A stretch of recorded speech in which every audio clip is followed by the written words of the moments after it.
Stanley. நீங்களும் போயிட்டோம் மருத்துவமனை. திடீர்னு ஒரு வண்டியில ரகசியமா இவரை உட்கார வச்சு வேகமா கொண்டு வெளியே போறாரு. அப்போ அவர் உள்ள இருந்து கத்துறாரு, தோழர் என்ன ஃபிட்டுன்னு சொல்லி தவறா இவங்க ப்ரெஷர் கொடுத்து வாங்கிட்டு கொண்டு போயிட்டு ரிமாண்ட் பண்ண போறாங்க அப்படின்னு உள்ள இருந்து இப்படியே கையை காட்டிட்டே போய் அதோட பின்னாடியே பின்தொடர்ந்து போறோம். நீதிமன்ற நேரம் முடிஞ்சிருச்சு.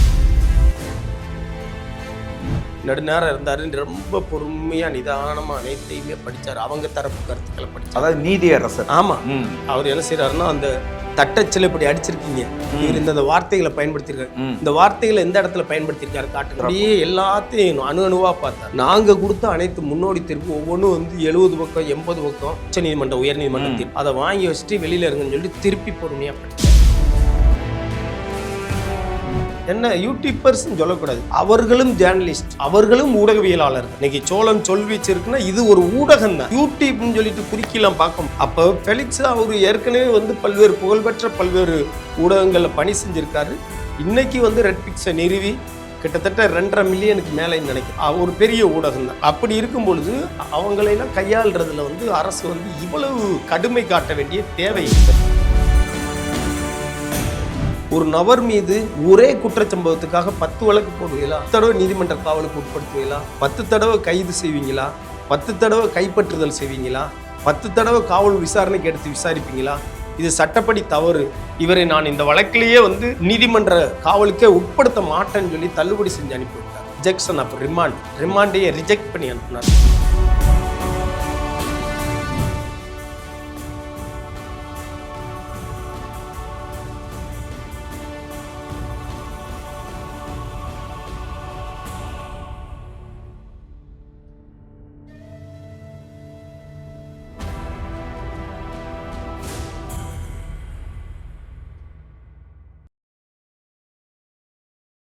உலகம் முழுவதும் பரவி வாழுகிற தாய் தமிழ் உறவுகள் அனைவருக்கும் வணக்கம்.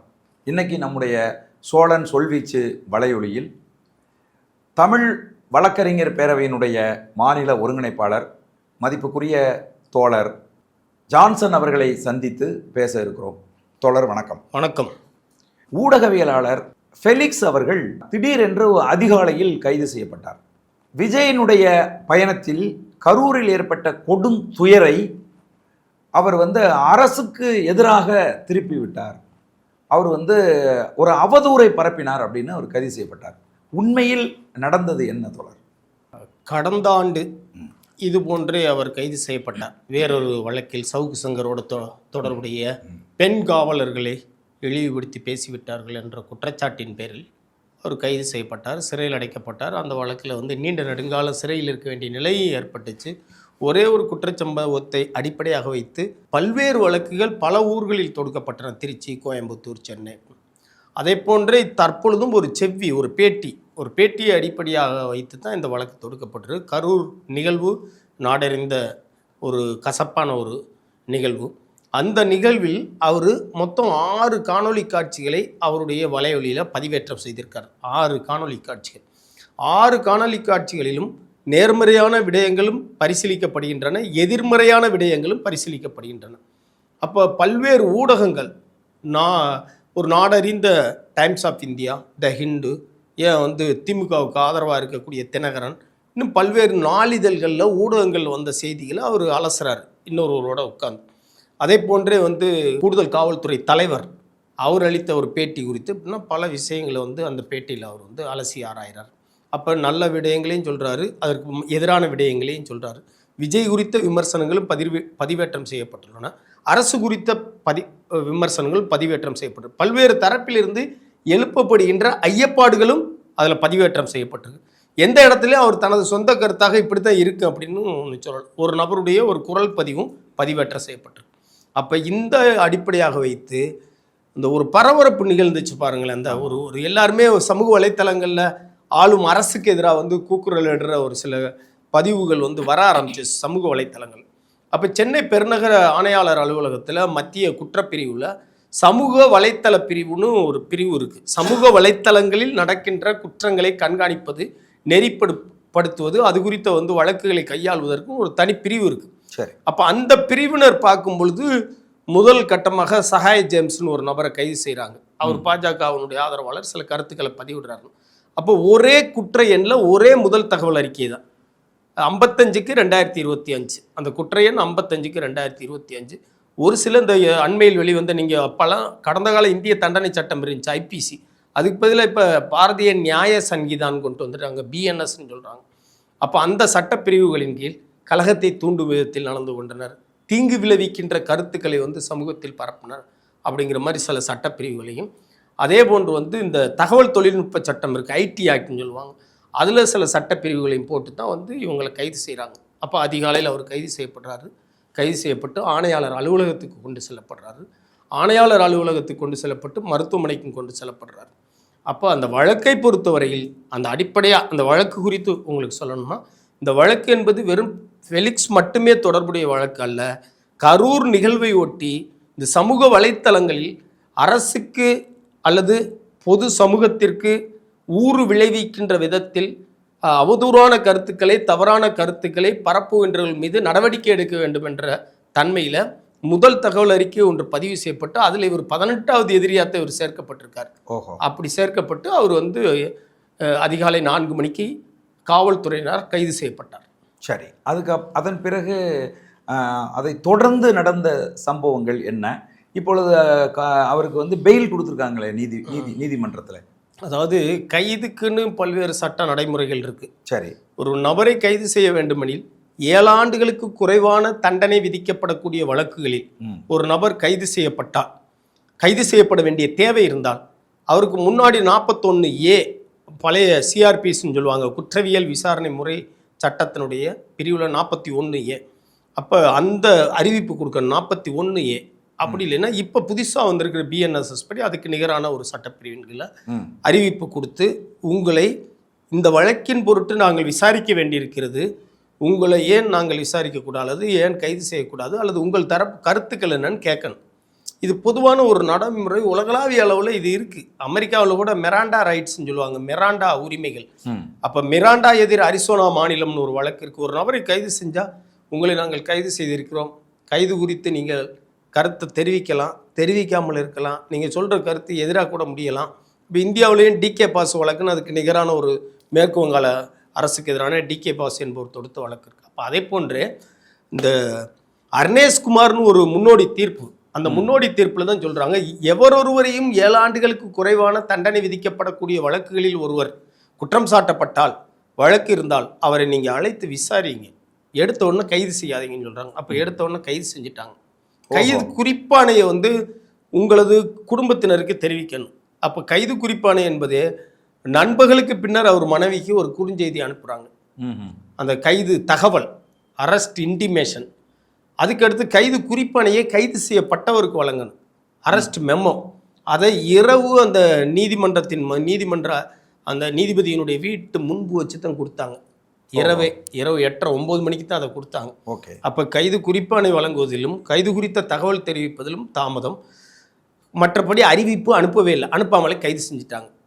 அந்த அறிவிப்பு அனுப்பி கேட்கணும்ல, அனுப்பாமலே கைது செஞ்சுட்டாங்க. மருத்துவமனைக்கு கொண்டு போகிறாங்க. இவங்க என்ன நோக்கத்தில் கொண்டு போகிறாங்கன்னா, ராஜீவ்காந்தி அரசு பொது மருத்துவமனைக்கு கொண்டு போயிட்டு இவர் கைது செய்யப்பட்டுள்ளார், இவர் உடல்நிலை தகுதி சான்று ஒன்றை கொடுங்கள், இவரை நீதிமன்றத்தில் ஒப்புவித்து நாங்கள் சிறைப்படுத்த வேண்டும் என்ற நோக்கத்தோடு அங்கே போகிறாங்க. சரி, அந்த மருத்துவமனையில் இருந்த மருத்துவர்கள் இவரை உடல் பரிசோதனை, நாடி பரிசோதனை, இதய துடிப்பு, இரத்த அழுத்தத்தை பார்க்கும் பொழுது இவருடைய உடல்நிலை சரியில்லை, அப்போ இவர் ஏதோ ஒரு பிரச்சனை இருக்கிற மாதிரி தெரியுது, ஒரு நாளுக்கு மேலாக இவரை மருத்துவ கண்காணிப்பில் நீங்கள் வைக்கணும், அதனால இயல்பாகவே அப்படி நடந்து இதயத்துல பிரச்சனை இருந்திருக்கு, நேத்து தான் அதுவே தெரிய வந்திருக்கு. சரி, அப்ப உடனடியாக இவரை ஸ்டான்லி அரசு பொது மருத்துவமனை கொண்டு போங்கன்னு ஸ்டான்லி கொண்டு போயிடுறாங்க. அதாவது மருத்துவர்கள் சொல்றாங்க. மருத்துவர்கள் அங்க போயிட்டு மற்ற அந்த இதயம் சார்ந்த பல்வேறு சோதனைகள், சிகிச்சைகள் போய்கிட்டே இருக்கு. அப்ப இவர் மனைவி, இவர் மகள், ஜெர்மனியில படிச்சுட்டு அவர் மகள் ஒரு சின்ன பெண் வந்திருக்காங்க, அவங்க மகன், நண்பர்கள், வழக்கறிஞர்கள், ஊடகவியலாளர்லாம் சைதாப்பேட்டை நீதிமன்றம் முன்பே காத்து கிடக்கிறார்கள் காலையிலிருந்து. என்ன 7 மணி கைது செஞ்சாச்சு. கைது செய்துட்டு போனவரை அந்த ராஜீவ்காந்தி மருத்துவமனையில ஒரு சர்டிபிகேட் வாங்கிக்கிட்டு இவங்க கோர்ட்டுக்கு தான் கொண்டு வருவாங்கன்னு அவங்க நிற்கிறாங்க. அப்போ போய் காத்துட்டு உட்காந்துக்கிட்டு இருக்கோம். என்ன நடக்குதுன்னா, இவங்களை அங்கே ஸ்டான்லி மருத்துவமனைக்கு கொண்டு போயிட்டாங்க. அங்கேருந்து மாலை நேரத்தில் நண்பர்களுக்கு பின்னர் 3 மணிக்கு மேலே தான் அவர் மனைவிக்கு தகவல் வருது. சரி, இப்படி உடல்நிலை சரியில்லை, அதனால ஸ்டான்லியில் வச்சுருக்கோம், இன்னைக்கு அவரை வந்து நீதிமன்ற காவலுக்கு நீதிமன்றத்தில் ஒப்புவிப்பதற்கான வாய்ப்புகள் இல்லை, நீங்க கிளம்பி வந்துருங்க ஓகே அப்படின்னு சொல்லும்போது இவங்க என்ன செய்ய, கணவனுக்கு சோகம் இல்லைன்னு சொன்னா எல்லாரும் அங்க ஓடுவாங்கல்ல. ஆமா ஆமா. அப்ப நாங்க வந்து ஒரு கணிக்கிறோம், இதுல ஏதோ ஒரு சதி ஒரு நடக்குது, சூழ்ச்சி இருக்கு. ஒரு சூழ்ச்சி இருக்கு. அப்ப நம்ம இங்க நீதிமன்றத்திலே நிற்போம், அவங்க மனைவி மக்கள் போகட்டும் அங்க அனுப்பி விட்டாச்சு. நல்லா இருட்டிருச்சு. இருட்டின பின்னாடி சொல்றாங்க, சார் இனி வாய்ப்பு இல்லை, உள்ள சிகிச்சை நடந்துகிட்டு இருக்கு, நீங்க எதுக்கு நீதிமன்றத்துல காத்துக்கிட்டு இருக்கீங்க, வந்துருங்க அப்படின்னு.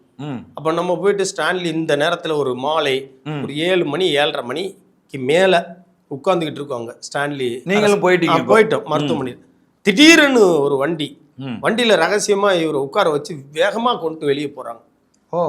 அப்போ அவர் உள்ள இருந்து கத்துறாரு, தோழர் என்ன ஃபிட்டுன்னு சொல்லி தவறா வந்து இவங்க ப்ரெஷர் கொடுத்து வாங்கிட்டாங்க, வாங்கிட்டு கொண்டு போயிட்டு என்ன ரிமாண்ட் பண்ண போறாங்க அப்படின்னு உள்ள இருந்து இப்படியே கையை காட்டிட்டே போய்கிட்டு இருக்காரு. சரி. அதோட பின்னாடியே பின்தொடர்ந்து போறோம். அப்போ நீதிமன்ற நேரம் முடிஞ்சிருச்சு. 4:30-5 மணிக்கே நீதிமன்ற நேரங்கள் பெரும்பாலும் முடிஞ்சிடும். அப்போ நீதிமன்ற அலுவலர்களுடைய குடியிருப்புக்கு தான் போகணும். சைதாப்பேட்டையில் உள்ள அந்த அலுவலர் குடியிருப்பு. இங்க 11வது பெருநகர குற்றவியல் நடுவர் நீதிமன்றத்தினுடைய அந்த நீதிபதியினுடைய இல்லத்துக்கே இவரை கொண்டு போகிறாங்க. இரவு நேரத்தில் வழக்கறிஞர்கள் மட்டும் அனுமதிக்கப்பட்டாங்க. நானும் புளியந்தோப்பு மோகன் 2 பேரும் தான் அவர் தரப்பு வழக்கறிஞர்கள். அப்போ இருந்தோம். காலையிலே மனுக்கள் எல்லாம் தயாரித்து வச்சுருந்தோம். சில உச்சநீதிமன்ற தீர்ப்புகள், முன்னோடி தீர்ப்புகள் எல்லாம் எடுத்து வச்சுருந்தோம். இந்த கைது குறித்து, கைது செய்யப்பட்டதற்கான காரணங்களை தெரிவிக்கணும், கிரவுண்ட்ஸ் ஆஃப் அரெஸ்ட்னு சொல்லுவாங்க. ஏன் கைது செய்யப்படுகிறாய், உன்னை கைது செய்வதற்கான காரணங்கள் என்ன, இதெல்லாம் சொல்லணும். இப்போ இதெல்லாம் சொல்லலைன்னா அந்த கைது என்பதே வந்து செல்லாததாகிவிடும். சரி. அவரை நீதிமன்ற காவலுக்கு உட்படுத்தக்கூடாது அப்படின்னு சொல்லி அண்மையில் வந்த முன்னோடி தீர்ப்புகளை எல்லாம் எடுத்து வச்சுட்டு நம்ம போகிறோம். போய் அங்கே நிற்கும் பொழுது இரவு ஆயிடுச்சு. நெடுநேரம் இருந்தார். ரொம்ப பொறுமையாக நிதானமாக அனைத்தையுமே படித்தார். அவங்க தரப்பு கருத்துக்களை படித்தார். அதாவது நீதியரசர். ஆமாம். அவர் என்ன செய்கிறாருன்னா அந்த காணொலி காட்சிகளை என்கிட்ட போட்டு காட்டுங்கன்னு கேட்டார். அதை போட்டு காட்டுங்க, பென்ட்ரைவ் கொண்டு வந்திருக்கு, எல்லாம் எடுங்க, அந்த மடிக்கணினியை எடுங்க, அதில் போடுங்க, போட்டு காட்டுங்க, நீங்கள் வந்து தட்டச்சில் இப்படி அடிச்சிருக்கீங்க, இவர் இந்த வார்த்தைகளை பயன்படுத்தியிருக்காரு, இந்த வார்த்தைகளை எந்த இடத்துல பயன்படுத்தியிருக்காரு காட்டுங்க. அப்படியே எல்லாத்தையும் அணுவா பார்த்தார். பார்த்துட்டு எங்க தரப்பு கருத்துக்களை கேட்டார். அப்போ எங்க தரப்பு கருத்துக்களை முழுமையாக அலசி ஆராய்ஞ்சிட்டு நாங்கள் கொடுத்த அனைத்து முன்னோடி தீர்ப்பு ஒவ்வொன்றும் வந்து 70 பக்கம் 80 பக்கம் 30 பக்கம் உள்ள தீர்ப்புகள், உச்சநீதிமன்ற உயர்நீதிமன்ற தீர்ப்பு, அதை வாங்கி வச்சுட்டு வெளியில் இருங்கன்னு சொல்லிட்டு திருப்பி பொறுமையாக படித்தார்.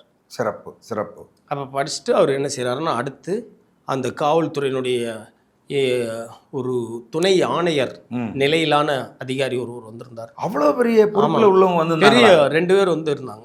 துணை ஆணையர் நிலையிலான அவங்க வந்து இந்திய காவல் பணி IPS அதிகாரிகள் 2 பேர். இது ஒரு சாதாரண கைதுக்கு ஏன் அவ்வளவு உயர்நிலையில் இருக்கக்கூடிய அதிகாரிகள் வர வந்து பதட்டங்கள் அப்படி தவறுகளா செய்யறாங்க. ஒரு மீண்டும் மீண்டும் தவறுகள் செய்யறது. இப்ப ஒரு துன்பப்படுத்தக்கூடாதுல்ல. இப்ப மனைவி மக்கள், அந்த பெண்ணு சாலையில நின்று அழுதுகிட்டு நிக்கிறாங்க. ஒரு படித்த பெண்ணு, அவங்க மனைவி நிறைய ஆங்கில இலக்கியம்லாம் படித்த நல்ல ஒரு அவங்க தந்தையாரே பேராசிரியர் தான், ஆங்கில பேராசிரியர். இந்த பிள்ளை வந்து அவருடைய மகள் ஜெர்மனியில் போய் உயர்கல்வியெல்லாம் படிச்சுட்டு வந்திருக்காங்க. அவங்க சாலையில் நின்று அழுகுறாங்க, எங்கள் அப்பாவுக்கு என்னாச்சுன்னு தெரியல, நெஞ்சு வலின்னு சொல்கிறாங்க. ஐயோ அம்மான்னு கத்திட்டு இருக்கும். அந்த மனைவி மகள்கிட்ட கூட சொல்லாம ரகசியமா இவர் அந்த இரவு நேரத்தில் அவசியம் கிடையாது. ஆமா, அவங்க என்ன கண்ண நாங்க இது எல்லாத்தையுமே என்ன சொன்னோம். இல்லை, நான் என்ன கேட்குறேன், திமுக அரசினுடைய மேல்மட்ட அழுத்தத்தின் அடிப்படையில் இப்படி உயர் அதிகாரிகள்லாம் வந்து இந்த வேலையை செய்கிறாங்களா? இல்லை, அது தவறுதலாகவே வந்து மேல்மட்டத்தை திருப்திப்படுத்த வேண்டும் என்பதற்காக தப்பாக செய்கிறாங்க. தப்பாக செய்யக்கூடாது. அல்லற்பட்டு ஆற்றாது அழுத கண்ணீர் என்றே செல்வத்தை தேய்க்கும் படை வள்ளுவர் சொல்றார். அல்லற்பட்டு ஆற்றாத அழுத கண்ணீரோடு எளிய மக்களை நிறுத்தக்கூடாது, அதிகாரமற்ற மக்களை நிறுத்தக்கூடாது. யாரா இருந்தாலும் வந்து நீங்க வந்து சட்டத்தின்படி தான் வந்து ஒரு அவங்க மனைவி வந்து ஒரு நேர்காணல் கொடுத்துருக்காங்க, அதுல அழுதுகிட்டே அதெல்லாம் ரொம்ப பார்த்தா ரொம்ப கடந்த முறையும் இதே மாதிரியே செஞ்சாங்க. ஒரு வீட்டுக்குள்ள நுழைஞ்சு கணவனை போய் திருச்சியில போய் பார்த்துட்டு நம்ம எல்லாம் மாதிரி ஆட்கள்லாம் ஏன் தலையிடுறோம்னா இது ஒரு மாந்த உரிமை சிக்கல், சட்ட மீறல். இதுல அரசியலுக்கு அப்பாற்பட்டு ஒரு வழக்கறிஞரா நம்ம அதைத்தான் பாக்குறோம். புரியுது. ஒரு அடிப்படை உரிமைகள் வந்து மிதிக்கப்படக்கூடாது, பறிக்கப்படக்கூடாது. புரியுது. நீங்க இந்திய அரசியலமைப்பு சட்டத்தின்படி இந்த நாடு இயங்குது, இந்த நாட்டுடைய வழக்கு மன்றங்கள் இயங்குது, இந்த நாட்டில் சட்டம் ஒழுங்கு வந்து நீதி அனைத்துமே அரசியலமைப்பு சட்டத்தின்படி தான் நடக்குதுன்னு நீங்க சொன்னீங்கன்னா ஆட்சி செய்து. ஆமா, அப்ப நாங்க சட்டம் படித்த வழக்கறிஞராகிய நாங்கள் எங்களை நாடி வந்த மக்களுடைய அடிப்படை உரிமைகளுக்காக நாங்க வந்து மக்கள் மன்றத்திலையும் இது போன்ற ஊடகத்திலையும் வழக்கு மன்றத்திலையும் நாங்கள் போய் நிற்க வேண்டியிருக்கு. அதுதான் இது எங்களுடைய உரிமை. அப்படி இல்லைன்னா சட்டம் படித்ததுக்கு எந்த பொருளும் கிடையாது. அப்போ நம்ம அதனால தான் கடந்த முறை அதனால தான் போதும். ஒரு காலை நேரத்தில் அவங்க வந்து வீட்டில் போய் அப்படியே உடை மாட்டிக்கிட்டு நிற்கிறாங்க. காவல்துறை போய் வீட்டை சுற்றி வளைச்சிட்டாங்க. வளைச்சி சோதனை செய்யன்னு சொல்லி வீட்டில் இருந்து கிட்டத்தட்ட 100க்கும் மேற்பட்ட ஆவணங்கள் அள்ளிட்டு போனாங்க. அவருடைய நெட்ஃபிளிக்ஸ் நிறுவனத்தினுடைய கேமரா, அனைத்து தொழில்நுட்ப கருவிகள் அனைத்தையும் எடுத்துட்டு போயிட்டாங்க. இன்னைக்கு வரைக்கும் கொண்டாந்து கொடுக்கல. இன்னைக்கு வரைக்கும் திரும்ப நீதிமன்றம் கொடுக்க சொல்லியும் இன்னும் கொடுக்கல. நிறைய அதெல்லாம் அந்த அளவுக்கு வந்து செய்ய வேண்டிய தேவை கிடையாது.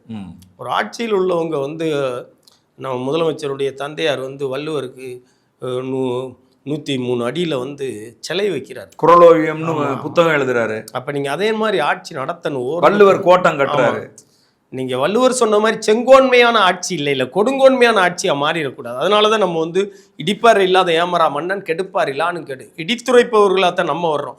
அப்போ ஊடகவியலாளர்கள் இன்னைக்கு நீங்களா இருந்தால் இந்த சோழன் சொல்லி வச்சனாலும் எல்லாருமே நீங்கள் இடித்துரைக்கும் வேலையை செய்யணும். அப்படி செய்யலைன்னா நீங்கள் வந்து உட்கார்ந்து யாருக்கு சாமரம் வீசிக்கிட்டு இருக்க முடியாது. புரியுது. ஆட்சி யார் வந்தாலும் அதிமுக வந்தாலும் பேச போறீங்க, திமுக வந்தாலும் பேச போறோம். ஆமா, தவறு யார் செஞ்சாலும் தவறு தான். அந்த அடிப்படையில் தான் நம்ம போறோம். அப்போ அப்படி ஒரு கொடுமையான ஒரு சூழல்ல தான் நம்ம போய் என்ன சொல்றோம்னா இந்த மாதிரி நடந்திருக்கு. குறிப்பா வந்து இந்த பிரச்சனையில வந்து எந்த முடிவுக்கு யாருமே இன்னும் வர முடியல. காரணம், நீங்க பிரச்சனை செய்ததாக சொல்லக்கூடிய அந்த குறிப்பிட்ட அரசியல் கட்சியினுடைய தலைமை சென்னை உயர்நீதிமன்றத்தின் மதுரை கிளையை நாடி அங்கு இதில் வந்து சிபிஐ விசாரணை வேண்டும் என ஒரு வழக்கு தொடுத்துள்ளனர். இந்த அரசே நேரடியாக ஒரு நபர் ஆணையத்தை அமைக்கிறீர்கள் இது குறித்து விசாரிப்பது. அப்படிங்கிற போது இருதரப்புலையுமே ஐயப்பாடுகளும் இருதரப்புலையுமே வந்து நாங்க தான் சரி நாங்க தான் சரி. அந்த விஜயினுடைய தமிழக வெற்றி கழகத்தினுடைய நிலைப்பாடு என்ன அப்படின்னு கேட்டா, மாநில அரசு அமைத்திருக்கிற ஒரு நபர் ஆணையத்தின் மீது எங்களுக்கு நம்பிக்கை இல்லை அப்படிங்கிறது நேரடியான அவருடைய குற்றச்சாட்டு. அதனால எங்களுக்கு சிபிஐ விசாரணை வேண்டும். இல்லை அப்படி கேட்டாலும் அது ஒன்றும் பிழை இல்லை. இப்போ ஒருவேளை அவங்களுக்கு சிபிஐ இப்போ வந்து பிஎஸ்பியினுடைய தலைவர் ஆம்ஸ்ட்ராங் அவர்களுடைய படுகொலையை ஒட்டி வந்து இன்னைக்கு சிபிஐ விசாரணை கொடுக்கப்பட்டிருக்கு. அது போன்று கொடுக்கப்பட்ட உண்மைகள் வெளிச்சத்துக்கு வரட்டும். யார் தவறு செய்தாலும் தவறு செய்தவர்கள் மீது நடவடிக்கைகள் எடுக்கப்படட்டும். அதுல மாற்று கருத்து கிடையாது. கேட்பதற்கு வந்து விஜய் கட்சியை சேர்ந்தவர்களுக்கு உரிமை இருக்கு. ஒரு அரசியல் கட்சியினுடைய தலைமை இப்போ அவர் ஒரு திரைக்கலைஞரா நம்ம ஒரு பக்கம் வந்து குற்றச்சாட்டுகள் ஏன்னா புதுசா வந்திருக்காங்க. புதுசா வந்தவங்க மீது நிறைய எப்பயுமே புதிதாக வருகின்ற கட்சிகள்ல எப்பயுமே பிரச்சனை. தமிழ்நாட்டினுடைய அனைத்து அரசியல் வரலாற்றிலுமே நம்ம பல விஷயங்களை நம்ம இது பண்ணாலும் நம்ம ஒரு நேர்மை தரத்தோட பேசும் பொழுதும் பல்வேறு அரசியல் கட்சிகளுடைய வரலாற்றை வந்து நம்ம தோண்டி பார்க்கும் பொழுது அது துவக்கம் முழுவதுமே துயரங்களும் துன்பங்களுமாவே இருக்கு. துவக்கத்தில் இழப்புகள் இருக்கு, பிரச்சனைகள் இருக்கு, துப்பாக்கி சூடுகள் இருக்கு. ஆனால் இது போன்ற ஒரு நிகழ்வுல செத்திருக்க கூடாதுங்கிறது மட்டும்தான் நம்ம கருத்து. புரியுது. நீங்க போர்க்காலத்தில் போராடி செத்திருக்கலாம். ஒரு உரிமை கேட்டு போராடிச்ச பாட்டாளி மக்கள் கட்சியினுடைய வரலாறுல என்ன சாதாரண வரலாறா? புரியுது. 100க்கும் மேற்பட்ட வந்து தமிழ் சாதிகளுக்கு மிகவும் பிற்படுத்தப்பட்ட ஒரு பட்டியல் வேணுங்கிறதுக்காக வந்து துப்பாக்கி குண்டுக்கு நெஞ்ச காட்டி செத்து போன சமுதாயம். அப்போ வந்து தியாகங்கள் எல்லா சமூகத்திலையும் இருக்குது, எல்லா கட்சிகளில் இருக்குது. எல்லா கட்சிகளும் இழந்து விடுதலை சிறுத்தைகள் கட்சியில் வந்து நிறைய பேர் இழந்திருக்காங்க. அந்த கட்சியை உருவாக்க மேலவளவுலேருந்து சென்னகரம்பட்டியிலேருந்து புளியம்பட்டியிலேருந்து புதிய தமிழகம் கட்சி எவ்வளோ பெரிய இழப்பு. அது தாமிரபரணி ஆற்றங்கரை. அப்போ ஒவ்வொரு கட்சியினுடைய துவக்கத்திலையும் இழப்புகள் இருக்கிறது. போராட்ட களத்தில் சாகுறாங்க. இந்த கட்சியில் நடந்த ஒரு பெரிய ஒரு வருத்தத்துக்குரிய விடயம் என்னவென்றால் இவரை வெறுமனே திரைக்கலைஞராக மட்டுமே பார்த்து அந்த மயக்கத்திலேயே பார்த்து விட்டால் போதும் என்பதற்காக கூடிய கூட்டம். அவர் பேச்சை கேட்பதற்காக கூடவில்லை, அவர் முகத்தை பார்த்தால் போதும் என்பதற்காக அந்த மயக்கத்தில் கூடிய கூட்டம் அந்த நெரிசலில் ஏதோ வந்து செத்து போயிட்டாங்க, அவ்வளோதான். ஆனால் அவங்க இன்னைக்கு சிபிஐ விசாரணை கேட்குறாங்க. கேட்கறதுனால இப்போ வந்து தவறு செய்யலைன்னா சரி கேட்கட்டும். அப்படி இருக்கும் பொழுது ஊடகவியலாளர்களை ஒடுக்கக்கூடாது. நீங்கள் அரசுக்கு எல்லா காலத்திலையுமே வந்து ஊடகவியலாளர்கள் சாதகமாகவே பேசி கொண்டிருந்தால் வந்து அரசே இயங்காது. புரியுது. அப்படி இல்லைன்னா அது அரசே கிடையாது. ஒரு அரசு என்றாலே வந்து இடித்துரைப்பவர்கள் இருந்தே ஆக வேண்டும். அதனால தான் ஜனநாயகத்தினுடைய 4வது தூண்கள் ஊடகம் என்று சொல்கிறார்கள். நீங்கள் ஊடகம் என்று சொல்லும் பொழுது எப்பயுமே அச்சு ஊடகம் மட்டும்தான் ஊடகம்னு நினச்சிக்கிட்டு இருக்கக்கூடாது. புரியுது. இந்து ஆங்கில செய்தித்தாள் சொல்லிவிட்டால் அது வேதம்னு யாரும் நினச்சிடக்கூடாது. டைம்ஸ் ஆஃப் இந்தியா சொல்லிட்டு அது வேதம் கிடையாது. தினமணி தான், தினத்தந்தி தான், தினகரன் தான் அப்படின்லாம் கிடையாது. காலங்களில் ஊடகங்கள் இன்னைக்கு வந்து அச்சு ஊடகம் இருந்துச்சு, காட்சி ஊடகம் இருந்துச்சு, இன்னைக்கு சமூக வலைத்தள ஊடகங்கள் வருது. இன்னும் கூட ஊடகங்களில் பல வடிவங்கள் வரலாம். இல்லை, மக்களுக்கு சமூக வலைதள ஊடகங்கள் மிக நெருக்கமாயிருச்சு. சமூக வலைத்தள ஊடகங்கள் தான் இன்னைக்கு உலகத்தை புரட்டி போடுகின்ற பல்வேறு நிகழ்வுகளுக்கு காரணம். பாருங்க, நேபாளத்தில் இவ்வளவு பெரிய ஒரு புரட்சி வெடிச்சிருக்குன்னா அதுக்கு சமூக வலைதளங்கள் தான் காரணம். அரபு வசந்த போராட்டங்கள், ஜல்லிக்கட்டு போராட்டம், எல்லாமே அப்ப சமூக வலைத்த யூடியூபர்ஸ் என்ன யூடியூபர்ஸ்ன்னு சொல்லக்கூடாது, அவர்களும் ஜேர்னலிஸ்ட், அவர்களும் ஊடகவியலாளர் தான். இன்னைக்கு சோழன் சொல்வீச்சு இருக்குன்னா இது ஒரு ஊடகம் தான். யூடியூப்னு சொல்லிட்டு குறுக்கிலாம் பார்க்க அப்போ ஃபெலிக்ஸ் அவர் ஏற்கனவே வந்து பல்வேறு புகழ்பெற்ற பல்வேறு ஊடகங்களில் பணி செஞ்சிருக்காரு. இன்னைக்கு வந்து ரெட் பிக்ஸை நிறுவி கிட்டத்தட்ட 2.5 மில்லியனுக்கு மேலேன்னு நினைக்கிறேன். ஆமாம், ஒரு பெரிய ஊடகம் தான். அப்படி இருக்கும் பொழுது அவங்களையெல்லாம் கையாளுறதுல வந்து அரசு வந்து இவ்வளவு கடுமை காட்ட வேண்டிய தேவையில்லை. நீதி அரசர் என்ன சொன்னார்? அப்புறம் அவர்களை கூப்பிட்டு அந்த ஆவணங்களை படிக்க கொடுத்தார். நம்ம கொடுத்த அந்த முன்னோடி தீர்ப்புகளை இதை படிங்கன்னு கேட்டார். அவங்க படித்து பார்த்துட்டு அவங்க சொன்னாங்க, அப்படியே நின்றாங்க. இந்த நீங்கள் நோட்டீஸ் கொடுத்தீங்களா அவங்களுக்கு அப்படின்னு சொல்லி கேட்டாங்க. ஐயா கொடுத்தோம்யா, வாங்க மறுத்துட்டாரு அப்படிங்கிற மாதிரி சொன்னாங்க. வாங்க மறுத்துருந்தா அதற்கான பதிவை காட்டுங்கன்னு அடுத்து கேட்டார். வாங்க மறுத்து விட்டாருன்னு எழுதுனீங்களா? வாங்க முடியாதுன்னு அவர் சொல்லி எழுதியிருக்காரா அல்லது நீங்களாச்சும் எழுதியிருக்கலாம்? ஆவணங்கள் எடுங்கன்னு சொன்னால் அப்படி இல்லை ஆவணம். அதோட நீண்ட ஒரு உத்தரவாக போட்டார். அப்போ முற்றுமுழுக்க வந்து ஏற்கனவே வந்து பழைய வழக்கு ஒன்றில் இதே சென்னை பெருநகர தலைமை குற்றவியல் நடுவர் நீதிமன்றம் எழும்பூரில் வந்து ஒரு நபர் மீது ஒரே குற்றச்சம்பவத்துக்காக 10 வழக்கு போடுவீங்களா, 10 தடவை நீதிமன்ற காவலுக்கு உட்படுத்துவீங்களா, 10 தடவை கைது செய்வீங்களா, 10 தடவை கைப்பற்றுதல் செய்வீங்களா, 10 தடவை காவல் விசாரணைக்கு எடுத்து விசாரிப்பீங்களா? இது சட்டப்படி தவறு. இவரை நான் இந்த வழக்கிலேயே வந்து நீதிமன்ற காவலுக்கே உட்படுத்த மாட்டேன்னு சொல்லி தள்ளுபடி செஞ்சு அனுப்பி விட்டார். அதுக்கு பேர் ரிஜெக்ஷன் ஆஃப் ரிமாண்டையே ரிஜெக்ட் பண்ணி அனுப்பினார். அப்போ நேற்று அப்படி செய்யாமல் நீதித்துறை நடுவர் என்ன செஞ்சார்னா, இவரை ஒரு சொந்த பிணையில் விடுவிக்கிற மாதிரி நீங்கள் வந்து 3ஆம் தேதி வந்து 2 பிணையங்களை நிறுத்திருங்க. அந்த எதிர்மனுதாரர் காவல் நிலையம் ஆணையாளர் அலுவலகத்தில் போய் காலை மாலை கையெழுத்து போடுங்க. இந்த பிரச்சனை குறித்து நீங்கள் ஊடகங்கள் எதுவும் பேசாமல் இருங்க. நீதிமன்றத்தினுடைய மறு உத்தரவு வரும் வரை நீங்கள் இந்த பிரச்சனை குறிப்பான அதாவது மதிப்புக்குரிய ஃபெலிக்ஸ் அவர்கள் பேசக்கூடாது அப்படிங்கிற மாதிரி சொன்னார். அப்போ அவரும் அதை ஏற்றுக்கிட்டார். ஏன்னா நம்மளை பொறுத்தவரையில இப்போ நீதிமன்றங்களை பொறுத்தவரையில ஒரு அரசு எல்லாத்தையும் பார்க்கணும்ல. ஆமாம். இப்போ அரசு தரப்பினர் வந்து ஒரு இக்கட்டான சூழலை எங்களால் வந்து அரசியை நடத்த முடியல, இது போன்றது வந்து சமூக வலைத்தளங்களில் தொடர்ச்சியாக விதவிதமாக கருத்துக்களை பரப்புறாங்க, சமூக பதட்டங்கள் உருவாகுது அப்படிங்கிறது வந்து எல்லாத்தையுமே பார்க்குறாங்க. அப்போ நாங்கள் இப்போதைக்கு வந்து சரி அப்படின்னு நேற்று இரவு வந்து கிட்டத்தட்ட ஒரு 10 மணிக்கு மேலே ஆயிடுச்சு. சரி, விடுவிக்கப்பட்டாச்சு. அப்போ நானும் தம்பி புளியந்தோப்பு மோகன் 2 பேரும் அவர் தரப்பு வழக்கறிஞராக தின்றோம். வழக்கு முடிகிற தருவாயில் வந்து தமிழக வெற்றி கழகத்தை சேர்ந்த அதையும் நான் வந்து உங்களுக்கு ஒரு கேள்வியாக முன்வைக்கணும் அப்படின்னு நினச்சேன். சில இணையதளங்களில் சில பதிவுகள்ல எல்லாம் வந்து நாங்கள் பார்க்கும்போது என்ன சொல்லப்பட்டிருக்கு அப்படின்னு கேட்டிங்கன்னா, ஃபெலிக்ஸ் அவர்களுடைய கைதுக்கு பிறகு பம்பரமாக சுழன்று தமிழக வெற்றி கழகத்தினுடைய தோழர்கள் அவரை வந்து பிணை எடுத்து விட்டார்கள் அப்படின்னு வந்து ஒரு செய்தியை பதிவு செஞ்சு வச்சுருக்காங்க. அது எந்த அளவுக்கு அதில் வந்து தமிழக வெற்றி கழகம் அதில் எந்த அளவுக்கு ஈடுபட்டுச்சு, அவரை மீட்கணும் அப்படிங்கிறதுக்கு அந்த போராட்டத்தில் அவர்களுடைய பங்களிப்பு என்ன? அதாவது ஃபெலிக்ஸ் அவர்கள் கைது செய்யப்பட்ட நேரத்திலிருந்தே தமிழக வெற்றி கழகத்துடைய தலைமையைச் சேர்ந்த சில வழக்கறிஞர்கள் நம்மை தொடர்பு கொண்டு இது சம்பந்தமான சட்ட களத்தில் எங்களுடைய பணி உதவிகள் தேவை இருக்கா அப்படின்னு சொல்லி கேட்டாங்க. ஃபெலிக்ஸினுடைய கருத்து என்னன்னா, நான் வந்து கட்சிகளுக்கு அப்பாற்பட்டவன், நான் எந்த கட்சியினுடைய பிரதிநிதியும் கிடையாது, எந்த கட்சியினுடைய கருத்தியலுக்கு நான் உட்பட்டு இல்லை. என்னை பொறுத்தவரையில் ஒரு நடுநிலைமையான ஊடகவியலாளராக இருக்கத்த விரும்புகிறேன். அதனால கட்சி சார்பாக யாராச்சும் வந்தா வேணாம் தோல, இந்த வழக்கை நீங்களே கையாண்டுங்க அப்படின்னு உங்கள்கிட்ட சொல்லிட்டார். அப்போ கட்சிக்காரங்கள்ட்ட நாங்கள் சொல்லிட்டோம், ஒன்றும் பிரச்சனை இல்லை, நாங்களே பார்த்துக்குறோம் அப்படின்னு சொல்லியாச்சு. அதான் அவங்களுக்கு கொடுத்த தகவல். அவங்களுடைய வழக்கறிஞர் அணியை சேர்ந்தவங்க தொடர்பு கொண்டாங்க. அதற்கு முன்பே தாவேக்காவை சேர்ந்த ஒரு சிலர் இதே வழக்கின் பொருட்டு கைது செய்யப்பட்டு நீதிமன்ற காவலுக்கு உட்படுத்தப்பட்டு சிறைக்கு அனுப்பி வைக்கப்பட்டு விட்டார்கள். ஆல்ரெடி நம்ம ஏற்கனவே அனுப்பிட்டாங்க. அப்போ அவங்க ஒரு சிலர் வர்றாங்க, எல்லாம் முடிஞ்ச பின்னாடி உத்தரவு பிறப்பிச்சு முடிக்கிறாரு, எழுதிக்கிட்டு இருக்காரு. அப்போ ஒரு 6-7 இளம் வழக்கறிஞர்கள் வந்தாங்க. வந்துட்டு கேட்டாங்க, ஐயா எல்லாம் முடிஞ்சிருச்சு, நீங்கள் பொறுமையாக இருங்க அப்படின்னு. அப்புறம் ரொம்ப மகிழ்ச்சி அடைஞ்சாங்க, கை கொடுத்தாங்கண்ணா. ரொம்ப எப்படின்னா எடுத்தீங்க நீங்கள், ரொம்ப ஆச்சரியமாக இருக்குண்ணே, நாங்கள் ரொம்ப போராடணும்னா முடியலைண்ணே, அண்ணன் வந்து எடுத்துட்டீங்க, உங்களோட ஒரு புகைப்படம் எடுத்துக்கிறோம்னா, அண்ணன் ஃபெலிக்ஸ் அண்ணனோட ஒரு புகைப்படம் எடுத்து எல்லாரும் புகைப்படம் எடுத்தாங்க. ஒரு அன்பு ஆதரவாக வர்றவங்களை நம்ம புறக்கணிக்க கூடாது, அவங்க எந்த கட்சியாகவும் இருக்கலாம். இல்லை, இப்போ இந்த தம்பிகள் வந்து உங்களோடலாம் எடுத்துக்கிட்ட ஃபோட்டோவை முன் வச்சு ஃபெலிக்ஸை வந்து அவங்க தான் தாவேக்கா வந்து அவங்கள இது நாங்கள் பிணை வாங்கி கொடுத்துட்டோம். தீயாய் களத்தில் இறங்கிய தாவேக்கா வழக்கறிஞர் அணி. அப்படின்னு சொல்லுவதன் மூலமா ரெட்ஃபிக்ஸ் நிறுவனத்தை அல்லது ஃபெலிக்ஸ் ஜெரால்டை தாவேகாவினுடைய ஒரு ஆதரவாளரா மாற்றுறது மாதிரி இருக்கே அது. அவரு அந்த மாதிரி அதுக்குள்ள பலியாக மாட்டார். அவரை பொறுத்தவரையில் எப்படி பார்ப்பாருன்னா, பொதுவெளியில அப்படித்தானே பார்ப்பாங்க. பொதுவெளியில அப்படி பார்க்க ஆரம்பிச்சிடறாங்க. சமூக வலைத்தளங்கள் இப்போ இதெல்லாம் என்ன அனுபவத்தை கொடுக்குதுன்னா, புகைப்படம் எடுக்கிறது கூட யோசிச்சு புகைப்படம் எடுக்கணும் போல, அந்த மாதிரி ஒரு அனுபவத்தை கொடுக்குது.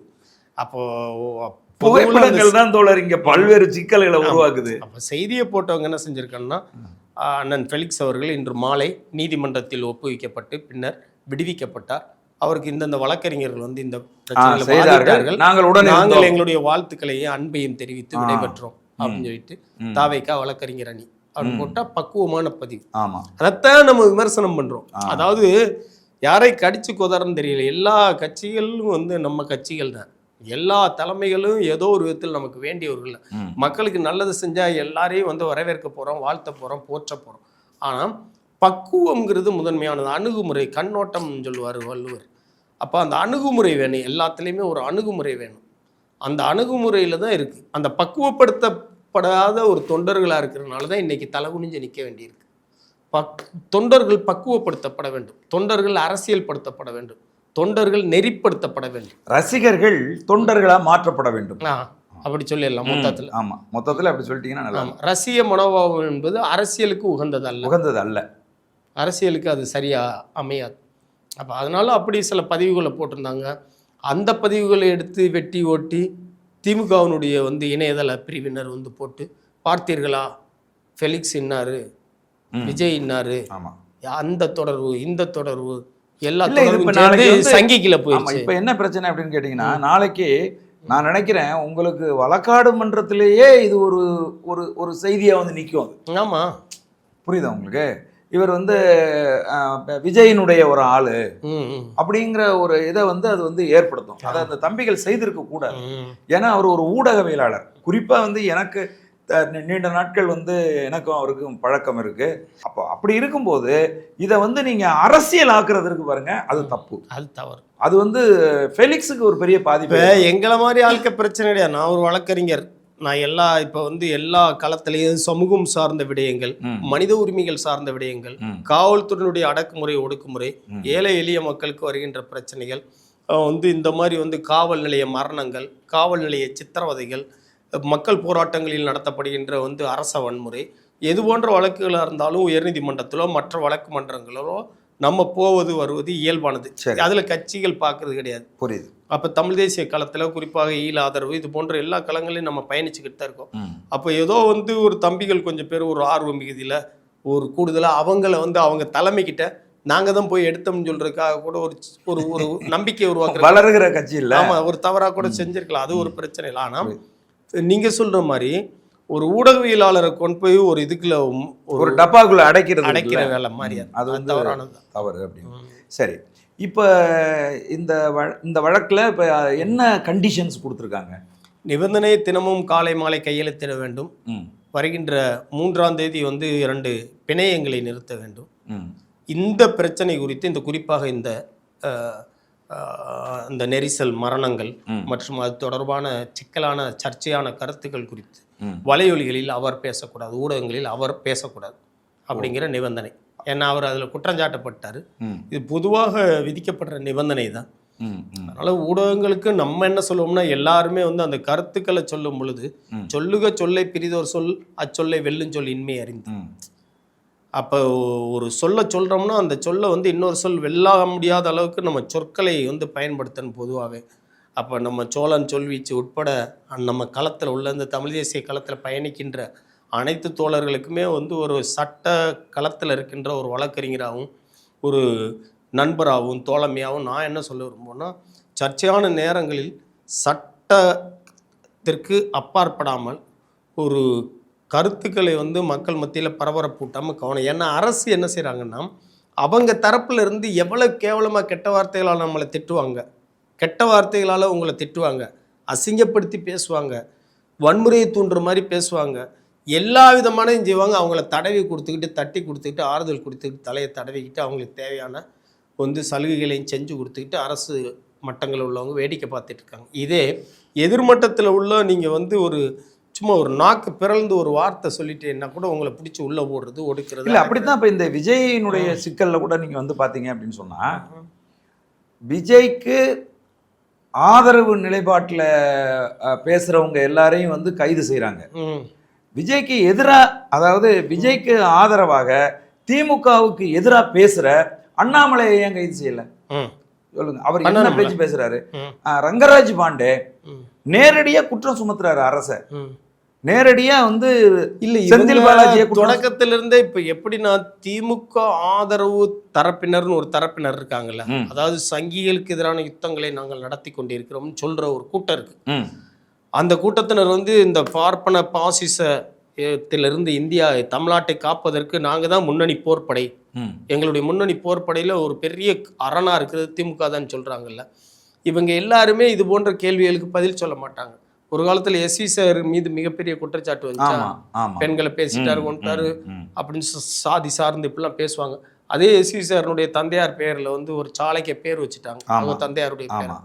இப்போ இது போன்று எல்லாருமே இதே ரங்கராஜ் பாண்டேல இருந்து இவங்களுக்கு எதிராக பேசக்கூடிய எல்லாரோடையுமே அவங்களுக்கு ஒரு கமுக்கமான ஒரு உறவு ஒன்று இருக்கிறது. அவங்கள பெரிய அளவில் இவங்க பகைத்து கொள்ளவும் மாட்டாங்க. அவங்க வந்து வலிமையானவர்கள். சரி, இப்போ நான் என்ன கேட்குறேன், இல்லை தோழர், நான் அதை கேட்கல, நீங்கள் ஒரு வழக்கறிஞர் அப்படிங்கிறதுனால நான் கேட்குறேன். இந்த கரூர் கொடுந்துயரத்தில் திமுகவுக்கு பங்கு இருக்கு அப்படின்னு சொல்றது பிழை, அது குற்றம் அப்படின்னு சொல்லி நீங்கள் கைது செய்றீங்கன்னா விஜய் தான் முதல் குற்றவாளி, விஜயினுடைய காலதாமதத்தால் தான் இந்த மரணங்கள் நடந்தது, விஜய் கைது செய்யப்பட வேண்டும் அப்படின்லாம் பரப்புரை செய்யறாங்களே, அவங்கெல்லாம் வந்து சமூகத்தில் குழப்பத்தை உருவாக்குறவர் இல்லையா? இன்னமும் அந்த அந்த வழக்கு என்பது என்ன? ஒரு நபர் கமிஷன் அமைக்கப்பட்டிருக்கு. ஒன்றிய அரசு வந்து ஜேபி நட்டா வந்து ஒரு ஒரு உண்மை அறியும் குழுவை வந்து அமைச்சிருக்காரு. மாநில அரசு அமைச்சர்கள்லாம் வந்து பார்த்து போறாங்க. ஒரு 8 பேர் கொண்ட ஒரு உயர் காவல்துறை அதிகாரிகள் கொண்ட குழு அமைக்கப்பட்டு அவர்கள் ஒரு பக்கம் விசாரிச்சுட்டு இருக்காங்க. இப்படி இருக்கும்போது விஜய் தான் குற்றவாளி அப்படின்னு சொல்றது மட்டும் எந்த குழப்பத்தையும் ஏற்படுத்தலையா? அவங்க எப்படி பார்க்குறாங்கன்னா திமுகவுக்கு எதிராக பேசுகின்றவர்கள் மட்டும்தான் குற்றம் செய்கிறார்கள் பார்க்குறாங்க. சமூக பதட்டத்தை யாருனாலும் உருவாக்கலாம், சமூகத்தில் குழப்பத்தை யாருனாலும் உருவாக்கலாம். அப்போ நீங்கள் வந்து அந்த இதில் அவங்க பார்க்கல. அவங்க தங்களுக்கு வலிமையானவர்கள் முன்னாடி போயிட்டு கைகட்டி நின்றார். வலியார் முன் தன்னை நினைக்க தான் தன்னின் மெலியார் மேல் செல்லும் இடத்து. பாஜக காரன்ட்ட நம்ம வந்து பாஜக தலைமைகள் மீது, பாஜகவை சேர்ந்த நபர்கள் மீது, அல்லது நீங்கள் சொல்கிற சங் பரிவாரத்தை சேர்ந்த நபர்கள் முன்னாடி நீங்கள் வந்து எப்படி நிற்கிறையே அப்படிங்கிறத உங்களை விட மெலியவர்கள் மீது அல்லது வந்து ஃபெலிக்ஸ் மீது மற்றவர்கள் மீது நடவடிக்கை எடுக்கும்போது நீங்கள் நினச்சி பார்க்கணும். அதானே? ஆமாம். இப்போ நீங்கள் அவங்கள வந்து நடவடிக்கை எடுக்க தயங்குறீங்கல்ல, பதட்டப்படுறீங்கல்ல. அப்போ அரசு அப்படித்தான் இருக்குது நிலவரங்கள். காலம் மாறணும், சூழல் மாறணும், வேறு வழி இல்லை. அது ஒரு பெரிய கட்சி ஒன்று உருவாக்கி அந்த கட்சியை வந்து அரசியல் மயப்படுத்தாமல் அவர் தவிச்சிக்கிட்டு நிற்கிறார் விஜய். இந்த சூழல் இது ஒரு பக்கம். இந்த வாய்ப்பில் அவர் வெளியே வந்துட்டாருன்னு, ஏன்னா லட்சக்கணக்கான தொண்டர்கள்லாம் இருக்காங்க, ஒரு பெரிய கூட்டம் இருக்குது. அந்த கூட்டம் வந்து அவருக்கு பின்னாடி வந்து போகிறதை இவங்க விரும்பலை. இதனால் ஏதாவது நம்மளுக்கு அடுத்த கட்ட ஆட்சி மாற்றங்களுக்கு இது வேறு ஏதாவது வழிவகுத்துருமோங்கிற ஒரு பதட்டத்திலேருந்து தப்பாக செய்கிறாங்கன்னு வச்சுக்கிறீங்களேன். அரசு தரப்பினர்கிட்டையும் தவறுகள் இருக்குது, இல்லைன்னு சொல்லவே முடியாது. ஆனால் இந்த பிரச்சனையை பொறுத்தவரையில் நம்ம என்ன சொல்லலாம்னா இதை வந்து ஒரு எதிர்பாராத ஒரு பெரிய விபத்து தான். இது விபத்தில் விபத்துக்கான காரணங்கள் இப்போ அஜாக்கிரதையால் மரணத்தை விளைவித்தல்னு ஒரு சட்டம் இருக்குது. அஜாக்கிரதையால் மரணத்தை விளைவித்தல், கும்பகோணம் மகாமகம் ஒரு தீ விபத்து ஒன்று நடந்துச்சு, பள்ளி குழந்தைகள். அப்போ இது போன்ற விடயங்களில் அந்த நபர்கள் வந்து அஜாக்கிரதையால் மரணத்தை விளைவித்திருப்பார்கள். ஒரு இடத்துல நான் இருக்கேன், இந்த இடத்துல தீப்பிடிக்குன்னு தெரிஞ்சுக்கிட்டு நான் வந்து அஜாக்கிரதையாக இருக்கேன். இந்த விமான கண்காட்சியில் ஒரு 5 பேர் இறந்து போயிட்டாங்க. ஆமாம், அதெல்லாம் பெரிய கொடுமைகள். அதெல்லாம் அஜாக்கிரதையால் மரணத்தை விளைவித்தது தான். ஒரு கூட்டம் கூடுங்கிறது தெரியாது. அதனால எல்லா இடங்கள்லையும் இது போன்ற வந்து விபத்துக்கள் நடக்கிறது. விபத்துக்கள் வராமல் தடுப்பதற்கு வந்து அரசு தரப்பினராக இருந்தாலும் அரசியல் கட்சிகளை சேர்ந்தவர்களாக இருந்தாலும் எல்லாருக்குமே பொறுப்பு இருக்கிறது. அரசியல் கட்சிகள் நீங்கள் கூட்டம் கூட்டுவதை மட்டுமே வந்து குறிக்கோளாக கருதக்கூடாது. கூடிய கூட்டத்தை எவ்வாறு வந்து நெறிப்படுத்துவது, முறைப்படுத்துவது, அவங்களுக்கு உணவு, குடி தண்ணீர், கழிப்பிட வசதிகள், நிழல் வசதிகள் ஆமா. அனைத்தையுமே நம்ம செய்யணும். மதிப்புக்குரிய வைகோ அவர்கள் வந்து நேற்று வந்து சொல்லியிருக்காங்க, இவ்வளவு பெரிய கூட்டத்தை வைத்து கொண்டு இருக்கிற ஒரு கட்சியினுடைய பொறுப்பாளர்கள் ஒரு மாவட்டத்துக்கு குறைஞ்சது ஒரு 100 பேரையாவது தன்னார்வ தொண்டர் படை வச்சு உருவாக்கி இருக்கணும். அது வந்து இன்னைக்கு செய்யாதது பெரும் பிழை. அவர் என்ன செய்யறாருன்னா, அவருக்கு மட்டும் ஒரு தொண்டர் படையை வச்சுக்கிறாரு, அவருக்கான பாதுகாப்புக்கு மட்டும் ஒரு படையை வச்சிருக்காரு. நல்லா தடித்தடியா வளர்த்தியான ஆட்கள் அவங்க கூப்பிட்டு அந்த சின்ன பையங்கள்லாம் அப்படியே பூனைக்குட்டியை தூக்கி வீசுற மாதிரி வீசி அப்படியே போய் தப்பி பிடிச்ச ஒரு பையன்லாம் கிடக்கிறதெல்லாம் நம்ம பார்த்தோம். அதே மாதிரி வந்து உலகத்திலேயே யாரும் இவ்வளவு நீளமான பேருந்தை வந்து அப்நார்மல் நீளமான ஒரு பேருந்தை பரப்புரைக்கு யாருமே பயன்படுத்தினது இல்லை. ரொம்ப நீளமானது, ரொம்ப நீளமான பேருந்தா இருக்கு. அது அந்த அந்த பரப்புரைக்கு ஒதுக்கப்பட்டிருக்க இடத்துல பாதி அது அடைச்சிக்குது. ஏன் இந்த இவ்வளவு பெரிய ஆடம்பரம்? ஒரு இனோவா மாதிரி ஒரு வண்டியவே வடிவமைச்சு அதுல எலும்பி அப்படியே ஜெயலலிதா அம்மையாரே அப்படித்தானே, ஜெயலலிதாவே வந்து ஒரு ஸ்டாண்டர்ட் வேணும் தானே எல்லாருமே வச்சிருக்காங்க, ஒரு டெம்போ டிராவலர் தானே எல்லாருமே வடிவமைச்சு வச்சிருக்காங்க. இவருக்கு எதுக்கு இவ்வளோ பெரிய வாகனம் வசதி? அதெல்லாம் ரொம்ப வந்து என்னன்னு கேட்டிங்கன்னா ஒரு அமைச்சூர்த்தனமான மக்களிடமிருந்து தன்னை முடிந்த அளவுக்கு அந்நியப்படுத்தி கொள்கிற ஒரு செயல்பாடாக இருக்குது இதெல்லாம். அதெல்லாம் மாற்ற வேண்டிய தேவை இருக்கிறது. ஆமாம், சரி. இப்போ இந்த ஃபெலிக்ஸ் அவர்களினுடைய உடல்நிலை குறித்து அரசுக்கு எந்த அக்கறையும் கிடையாதா? இல்லை, அதான் அவரை வந்து உடல்நிலை சரியில்லைன்னு தான் மருத்துவர் அனுப்புகிறாரு. சரி, உடல்நிலை சரியா இருக்கிறது என்று எப்படி சான்றிதழ் வாங்கினார்கள் என்று தெரியவில்லை. அடுத்த நிமிடம் நீங்க நீதிமன்றத்தில் கேட்கணும்ல தோழர். ஆமா, அதை நம்ம சொன்னோம், அதை சொன்னோம். அதை நீதிமன்றத்தில் இப்படி வந்து நம்ம குறிப்பா சொன்னது என்னன்னா, இந்த மாதிரி ஒரு இரவு நேரத்தில் ஒரு மருத்துவ சிகிச்சையில் இருந்த நபரை உடல் தகுதி சான்றை அதி அவசரமாக பெற்று விரைந்து கமுக்கமாக அவரை கொண்டு வந்து மாண்புமிகு இந்த நீதிமன்றத்தின் முன்பு இரவு நேரத்தில் நிறுத்தி அவரை தலைப்படுத்தி சிறைக்கு அனுப்ப வேண்டிய அவசியமும் அவசரமும் தேவையும் என்ன வந்தது? அவங்களுக்கு ஒரே ஒரு காரணம்தான், வருகின்ற 4-5 நாட்கள் தொடர்ச்சியாக விடுமுறை நாட்கள். இந்த விடுமுறை நாட்களில் இவரை உள்ளே வைத்து பழிவாங்கி அல்லது வஞ்சம் தீர்ப்பதன் மூலமாக ஒரு சின்ன குரூர திருப்தி, அரசை திருப்திப்படுத்தலாம். அதான் ஆங்கிலத்தில் சாடிஸ்டிக் ப்ளஷர்னு சொல்லுவாங்க. ஒரு குரூர சந்தோஷம், எங்களை பற்றி எதிர்த்து பேசுறியாடா, பாடுறா அவனு உள்ளே போட்டோம்டா. அப்போ வந்து எல்லாருமே எல்லாத்துக்கும் பயப்பட மாட்டாங்க. நீங்கள் அறிஞர் பெருமக்களை பகைச்சிக்கிற கூடாது, நல்லவர்களை பகைத்து கொள்ளக்கூடாது. பல்லார் பகைகளில் 10 தீமைத்தே நல்லார் தொடர் கைவிடல். பலரை நீ பகைச்சிடலாம், ஆனால் அதை விட 10 மடங்கு தீமை என்ன தெரியுமா? நல்லவன் ஒருத்தன் தொடர்பை கைவிடுற ஊடகவியலாளர்கள் நல்லவர்கள் இருப்பார்கள், நடுநிலைமையாளர்கள் இருப்பார்கள். அவர்களை அரசு பகைத்து கொள்வது என்பது அரசுக்கு நல்லதல்ல. இதுதான் வந்து இப்போ ஃபெலிக்ஸ் வழக்கினுடைய நிலைப்பாடு, தன்மை. மிக்க மகிழ்ச்சி தோழர். ஊடகவியலாளர் வந்து ஃபெலிக்ஸ் அவர்கள் கைது செய்யப்பட்ட போது அவருடைய வழக்கை நீங்கள் முன்னெடுத்து சென்று அதை வந்து அவரை வந்து பிணையில் வெளியில் கொண்டு வந்த ஒரு பெரும் வெற்றியாக தான் நான் வந்து கருதுகிறேன். உங்களுக்கும் மதிப்புக்குரிய தோழர் புளியந்தோப்பு மோகன் அவர்களுக்கும் சோழன் சொல்வீச்சு சார்பில் வந்து வாழ்த்துக்கள். எங்கள் அரங்கத்துக்கு வந்து அந்த வழக்கு குறித்து விரிவாக பேசியதற்கு மிக்க மகிழ்ச்சி. நன்றி, வணக்கம். நன்றி தோழர்.